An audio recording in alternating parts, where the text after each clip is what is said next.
Continuamos con la explicación de los ejercicios. Vamos en esta ocasión al ejercicio 8, que es el que os planteaba que escribieseis una serie de objetos en un archivo. Para ello, lo primero que tenéis que tener es la clase de los objetos que queráis escribir. En el ejemplo que os planteo, propongo una clase persona, bastante simple como estáis viendo, donde tenemos como variable distancia, nombre, apellido y teléfono. Tenemos el constructor, los gets y el toString.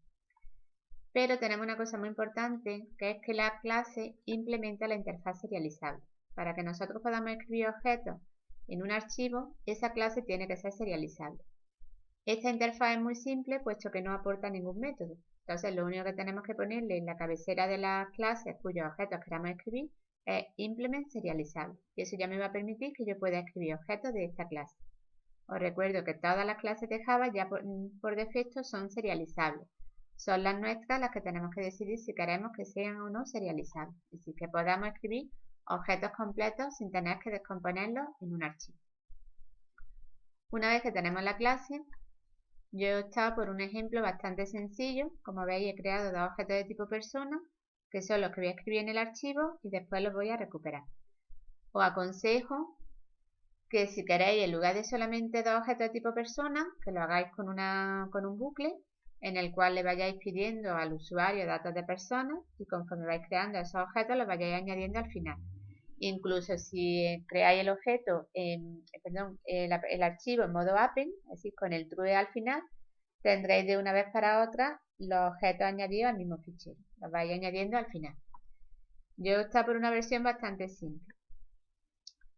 He creado, como veis, dos objetos de tipo persona. Lo primero que voy a hacer es la escritura en el archivo. Para ello me tengo que abrir un flujo de tipo ObjectOutPutString, el cual necesita como parámetro un file outputString y este a su vez un objeto file con la ruta de donde tenéis el archivo que vais a crear con esos objetos.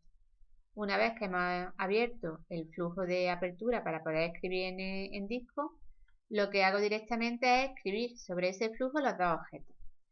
Si optáis por la otra opción que yo he planteado, esto no sería la escritura tal cual de los dos directamente, sino que estaría en un bucle y mientras que el usuario quiera, mientras no os pulse fin o la opción que vosotros decidáis de salir, le estaríais pidiendo datos de personas al usuario y crearíais objetos de tipo persona que posteriormente escribiríais en vuestro archivo. Cuando ya lo he escrito, lo único que hago es comprobar que el flujo se hubiese abierto correctamente. Por eso pregunto por si es distinto de nulo. Si se abrió correctamente, lo que hago es cerrarlo. Mucho cuidado con poner esta sentencia en este lugar. Me refiero al cierre del archivo. Ya os lo comenté el otro día a través de los ejemplos. Os lo he puesto a posta para comentároslo. Si yo cierro el flujo aquí y por algún motivo en el write se ha producido un error, o incluso en la propia apertura, pero en la apertura no tendría problema porque me habría devuelto un nulo. El problema lo tendría en los write. Si se produce un problema a la hora de escribir y me salta la excepción, mi fichero se va a quedar abierto puesto que yo nunca habré pasado por esa sentencia. Siempre es preferible el cierre de los flujos en el bloque finally, porque por ahí sabéis que vaya a pasar sí o sí, tanto si se producen errores como si no. Vamos a suponer que no se han producido errores, que nuestro archivo se ha cerrado correctamente, con lo cual ya lo tendremos creado. ¿Cómo recupero los datos? Ahora me tengo que abrir un flujo de tipo ObjectInputString. Fijaros que esta vez he creado la variable, la referencia fuera del bloque try, porque voy a optar por cerrarla en el bloque final.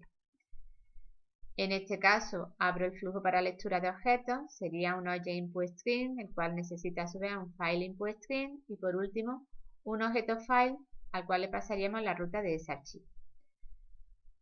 Mostraría un mensaje de información con información de lo que voy a hacer, que sería mostrar el contenido del archivo, y como yo había escrito dos objetos de tipo persona, pues leo dos objetos de tipo persona. Os recuerdo que hay que hacerle un casting cuando se están recuperando objetos, indicando el tipo de persona que estoy sacando. Como esto me devuelve un objeto de tipo persona, al imprimirlo, lo que me va a sacar es el toString de la clase persona con la información de ese objeto que acabamos de recuperar. Fijaros que yo controlo por aquí el catch de final de archivo. En este caso no me haría falta puesto que estoy leyendo solamente dos personas, pero si intentase hacer la lectura de una tercera persona que yo ya no tengo en mi archivo, me saltaría esta excepción. Esto os puede ser a vosotros interesante, os puede servir si lo vais a hacer con un bucle y no sabéis cuántas personas tenéis en el archivo, que sería lo más normal, que no lo supiese. También controlo la excepción de fichero no encontrado, porque me obligaba, creo que era la creación del objeto objInput, la de tipo useException, que ya sabéis que es más genérica que las otras dos, la que tenemos en la pirámide de clases de Java, con este nombre tan difícil al menos para mí de pronunciar. Y por último, como estáis viendo en el bloque Finally, es donde me encargo de cerrar el flujo de ese archivo si es que se abrió. Por eso pregunto que si no es nulo, en ese caso lo cierro. Esta es una opción, ponerle leave. La otra opción es que lo cerréis sí o sí y capturéis. Pongáis aquí otro catch, capturando la excepción de puntero nulo. Y poco más con respecto a este ejercicio.